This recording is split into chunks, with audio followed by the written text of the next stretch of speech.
Chapter 10. Traveling in Iceland. It ought, one would have thought, to have been night, even in the 65th parallel of latitude, but still the nocturnal illumination did not surprise me. For in Iceland, during the months of June and July, the sun never sets. The temperature, however, was very much lower than I expected. I was cold, but even that did not affect me so much as ravenous hunger. Welcome, indeed, therefore, was the hut which hospitably opened its doors to us. It was merely the house of a peasant, but in the matter of hospitality, it was worthy of being the palace of a king. As we alighted at the door, the master of the house came forward, held out his hand, and without any further ceremony, signaled to us to follow him. We followed him, for to accompany him was impossible. A long, narrow, gloomy passage led into the interior of this habitation, made from beams, roughly squared by the axe. This passage gave ingress to every room. The chambers were 4 in number: the kitchen, the workshop, where the weaving was carried on, the general sleeping chamber of the family, and the best room, to which strangers were especially invited. My uncle, whose lofty stature had not been taken into consideration when the house was built, contrived to knock his head against the beams of the roof. We were introduced into our chamber, a kind of large room with a hard earthen floor and lighted by a window, the panes of which were made of a sort of parchment from the intestines of sheep, very far from transparent. The bedding was composed of dry hay thrown into 2 long red wooden boxes, ornamented with sentences painted in Icelandic. I really had no idea that we should be made so comfortable. There was one objection to the house, and that was the very powerful odor of dried fish, of macerated meat, and of sour milk, which 3 fragrances combined did not at all suit my olfactory nerves. As soon as we had freed ourselves from our heavy traveling costume, the voice of our host was heard calling to us to come into the kitchen, the only room in which the Icelanders ever make any fire, no matter how cold it may be. My uncle, nothing loath, hastened to obey this hospitable and friendly invitation. I followed. The kitchen chimney was made on an antique model. A large stone standing in the middle of the room was the fireplace. Above, in the roof, was a hole for the smoke to pass through. This apartment was kitchen, parlor, and dining room all in one. On our entrance, our worthy host, as if he had not seen us before, advanced, ceremoniously uttered a word which means be happy, and then kissed both of us on the cheek. His wife followed, pronounced the same word, with the same ceremonial. Then the husband and wife, placing their right hands upon their hearts, bowed profoundly. This excellent Icelandic woman was the mother of 19 children, who, little and big, rolled, crawled, and walked about in the midst of volumes of smoke arising from the angular fireplace in the middle of the room.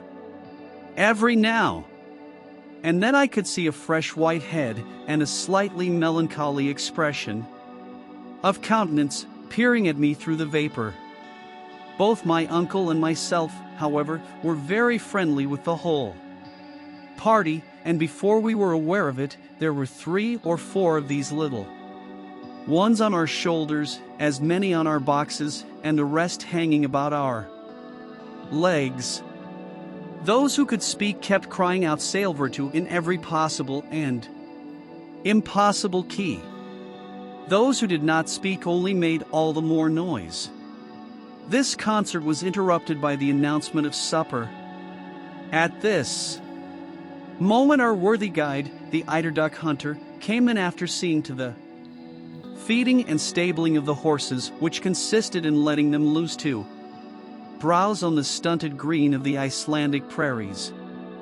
There was little for them to eat but moss and some very dry and innutritious grass. Next day they were ready before the door, some time before we were. "Welcome," said Hans. Then tranquilly, with the air of an automaton, without any more expression, in one kiss than another, he embraced the host and hostess and their 19 children. This ceremony concluded to the satisfaction of all parties. We all sat down to table, that is 24 of us, somewhat crowded. Those who were best off had only 2 juveniles on their knees. As soon, however, as the inevitable soup was placed on the table, the natural taciturnity, common even to Icelandic babies, prevailed over all else. Our host filled our plates with a portion of lichen soup of Iceland moss, of by no means disagreeable flavor, an enormous lump of fish floating in sour butter. After that there came some skyr, a kind of curds and whey, served with biscuits and juniper berry juice. To drink, we had blanda, skimmed milk with water. I was hungry, so hungry, that by way of dessert I finished up with a basin of thick oaten porridge. As soon as the meal was over, the children disappeared, whilst the grown people sat around the fireplace, on which was placed turf, heather, cow dung, and dried fish bones. As soon as everybody was sufficiently warm, a general dispersion took place, all retiring to their respective couches. Our hostess offered to pull off our stockings and trousers, according to the custom of the country, but as we graciously declined to be so honored, she left us to our bed of dry fodder. Next day, at 5 in the morning, we took our leave of these hospitable peasants. My uncle had great difficulty in making them accept a sufficient and proper remuneration. Hans then gave the signal to start. We had scarcely got 100 yards from Gardar when the character of the country changed. The soil began to be marshy and boggy and less favorable to progress.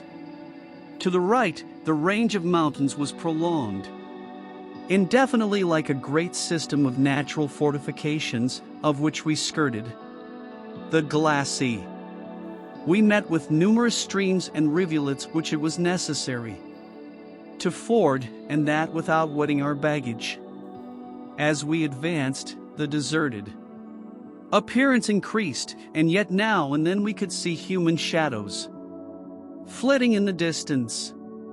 When a sudden turn of the track brought us within easy reach of one of these specters, I felt a sudden impulse of disgust at the sight of a swollen head with shining skin, utterly without hair, and whose repulsive and revolting wounds could be seen through his rags. The unhappy wretches never came forward to beg. On the contrary, they ran away, not so quick, however, but that Hans was able to salute them with the universal sailvirtu. "Spedalsk," said he. "A leper," explained my uncle. The very sound of such a word caused a feeling of repulsion.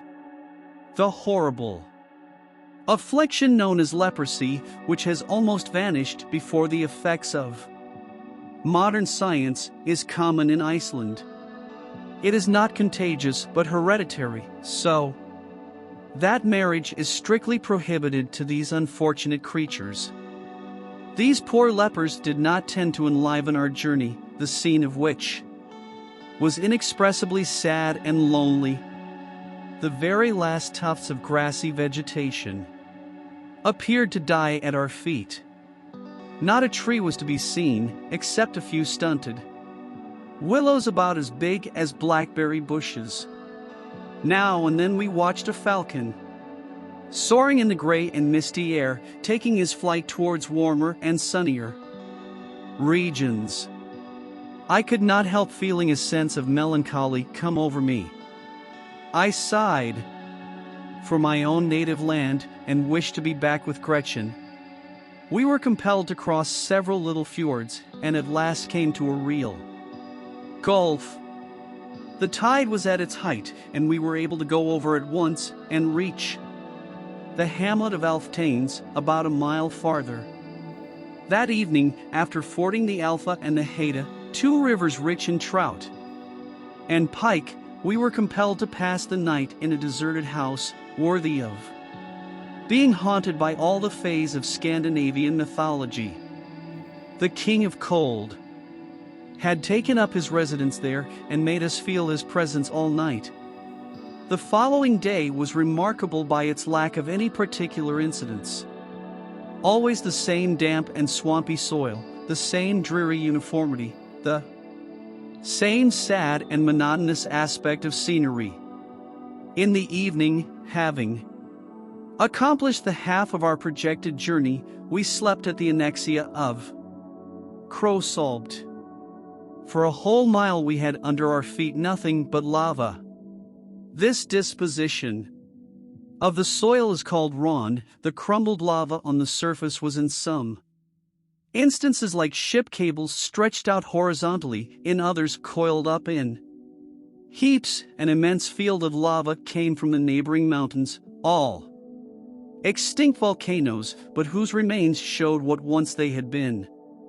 Here and there could be made out the steam from hot water springs. There was no time, however, for us to take more than a cursory view of these phenomena. We had to go forward with what speed we might.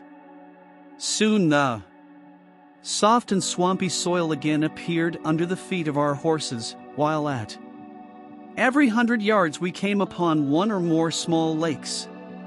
Our journey was now in a westerly direction. We had, in fact, swept round the great bay of Faxa, and the twin white summits of Sneffels rose to the clouds at a distance of less than 5 miles. The horses now advanced rapidly. The accidents and difficulties of the soil no longer checked them. I confess that fatigue began to tell severely upon me.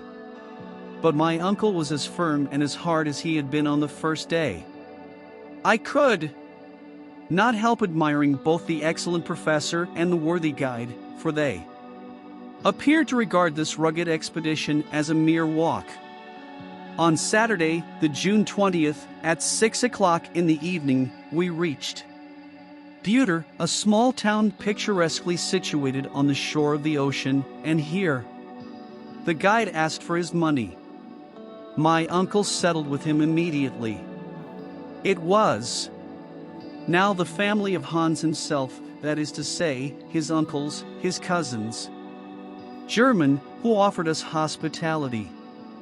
We were exceedingly well received, and without taking too much advantage of the goodness of these worthy people, I should have liked very much to have rested with them after the fatigues of the journey. But my uncle, who did not require rest, had no idea of anything of the kind, and despite the fact that next day was Sunday, I was compelled once more to mount my steed.